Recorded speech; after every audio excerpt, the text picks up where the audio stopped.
Hello, welcome back. Today, this is the Dark Pulse podcast, episode 1 on Darkness Ablaze. Darkness Ablaze was just releasing tomorrow, if you're watching it as the day of release of this podcast. And I'm your host, the Cardian.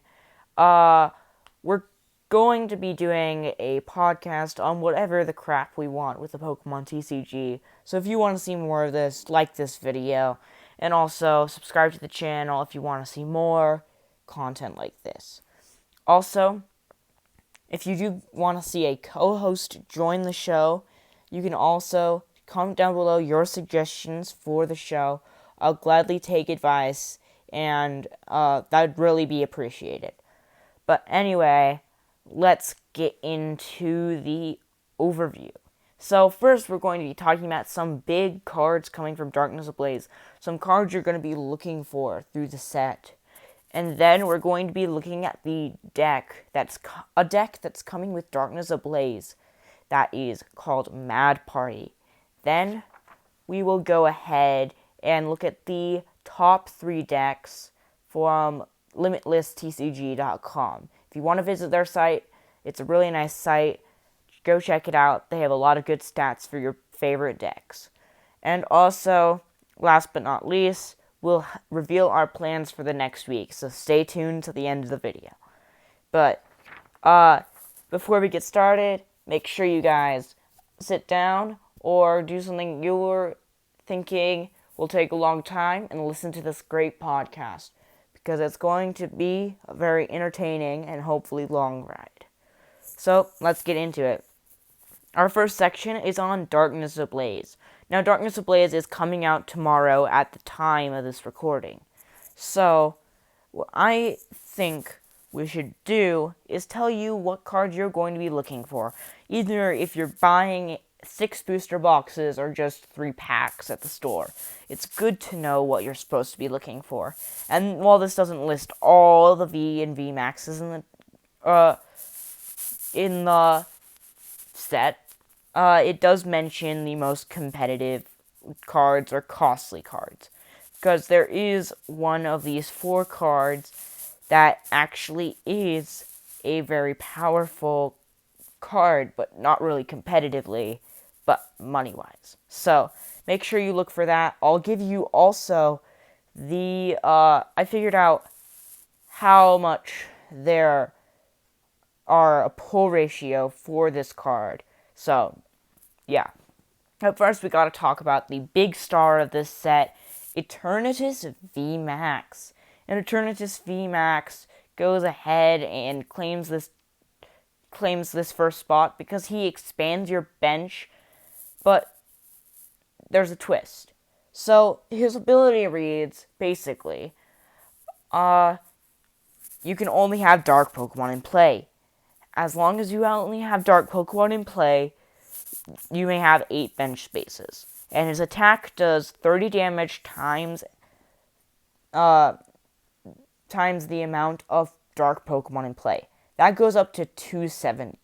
And 270 isn't too big, but it knocks out Reshiram and Charizard, which is one of the biggest attackers in welder boxes.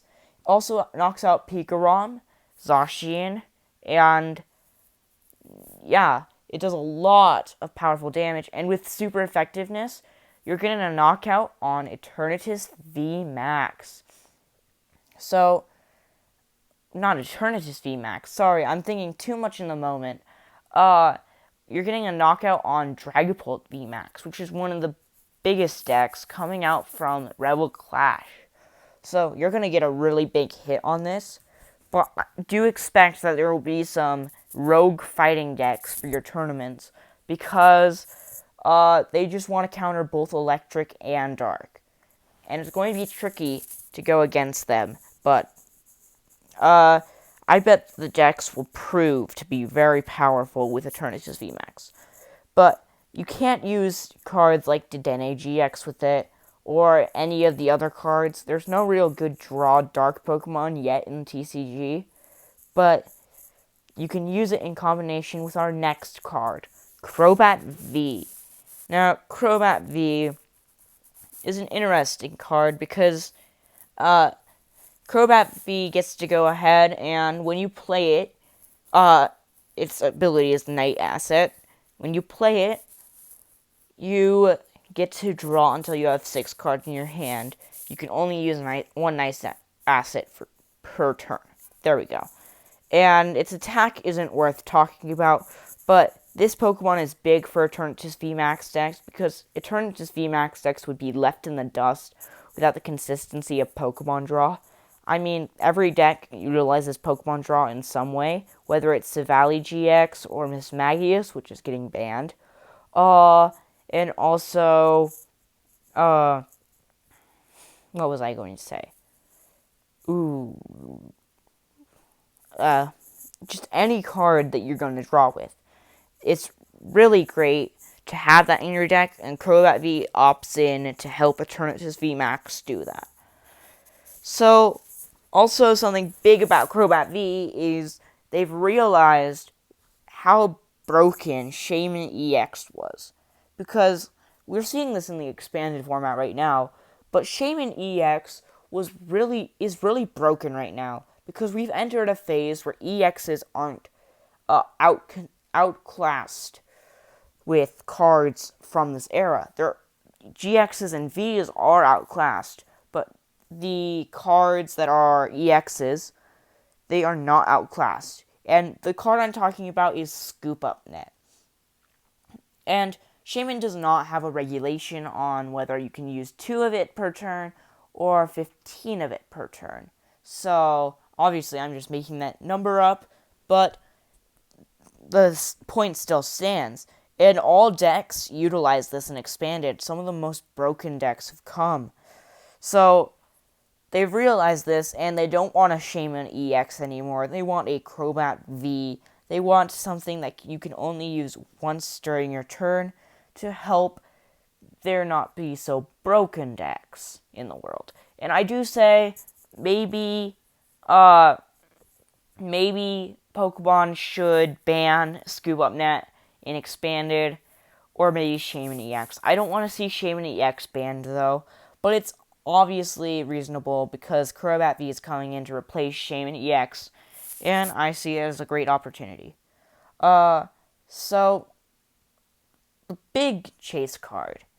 Number 3 is Charizard VMAX, and I've talked about him before on my channel, before this podcast, but Charizard VMAX is a really powerful chase card. No Rainbow Rare in this particular set, but he still is in this set. And I found that there is a pull ratio of... I'll reveal it in just a sec, but Charizard VMAX doesn't have too stunning of attacks. It does like 300 damage and discards 2 energy. It's not too stunning with all of the health we have now, but it's definitely something to consider. And Charizard VMAX came from a battle deck. A battle deck that was in Japan that you could buy it for. It probably got way overpriced. But Charizard VMAX is here in this set, and they obviously know they should hold off the Rainbow Rare for the next set called Champion's Path. So that's what they're going to do because they want that money. But there's a pull ratio of 1 out of 44 packs. So if you open 144 packs with just 4 booster boxes of cards, then you'll get yourself one Charizard VMAX.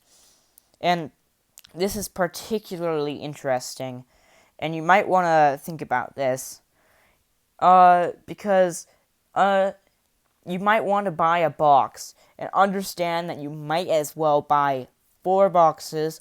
I'm not saying you have to, but it's best to buy 4 boxes if you have that kind of money to guarantee yourself a $300 card. Because then you're definitely topping the box with stuff like Crobat V, Eternatus VMAX, adding up with Charizard VMAX to make a total dollar count after you open the box all over the $400 you spend for the 4 boxes. So that's a really interesting thing to think about. You're really box topping or refunding your price of your box by pulling a Charizard VMAX in one of these 4 boxes. And I've seen all these good pulls. There's a good pull ratio for most of these cards. And also a great card to come out of Darkness Ablaze is Salamence VMAX. It's basically a colorless spread Pokemon. And ever since they discontinued Dragon types, we understand that Salamence has to be a colorless type. But either way, Salamence spreads damage. I can't remember exactly its attacks, but you want to use it in combination with its pre-evolution Salamence V. And use Welder. Use Fire Energy instead of any other energy because it's the easiest to get on with Welder. So, that's my first 4 Pokemon that I recommend you look for through your polls in Darkness Ablaze. And now I'm going to look at the new deck, one of the new decks that is coming out with Darkness Ablaze. So, let's look at this. So, the deck of the day is called Mad Party, and it's not your particular deck. But we have seen versions of this before, like Lost March and Night March. Night March, of course, was from Phantom Forces, XY, and Lost March was from Lost Thunder, Sun and Moon. So, this is coming from Burning Shadows, Sword and Shield, and it brings with it 4 Pokemon that can use Mad Party. And basically what Mad Party does, these Pokemon all have unique abilities that allow them to do different stuff with Mad Party, but you're going to use mostly 2 Pokemon like Poltegeist or Bunnelby, because they're the easiest to get out. But basically, this attack does 20 damage for every Pokemon with the attack Mad Party in your discard pile. A really nice attack. It can get up, if you have all 16 of the 4, if you have all 4 copies of all the 4 in the discard pile, except for 1, because you need to use it to attack, then you would be doing 300 damage, knocking out most things. And I love to see this deck run by the best people.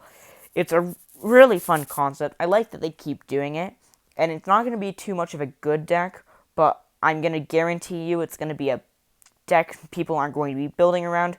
So you might get some easy, cheeky wins with that deck. But with that out of the way, we're moving on to our limitless placement on number 1, 2, and 3 of the top standard decks. We're looking at standard this week, as standard's been running for the most time, and with the last place being Dragapult with its share of 392 points. And then it has a share of that 392 points being 16.991% of all points shared. So, sandwiched in the middle of the number 1 and number 3 is, of course, Zacian with 418 points and 18.08% of all the points in the last 3 months. So, Pikarom. It's obviously number 1 because it's such a consistent deck. Electricity keeps getting boosted, which I obviously don't support. But either way, it has 627 points sitting on top of the standard leaderboard and shares 27.05% of all the points. So, I know this podcast may not have been too long, but we're going to be adding new sections, bringing new things, so make sure you stay tuned for that. And also, next week, we are going to be looking at the Eternatus VMAX deck. I may post my Elite Trainer box on my channel, not with the podcast, and we'll look at the expanded stats from whenever before tournaments fully shut down, because I do not think expanded tournaments have been held. But either way, thank you guys for watching. This is the Dark Bolts podcast, and good day and good night.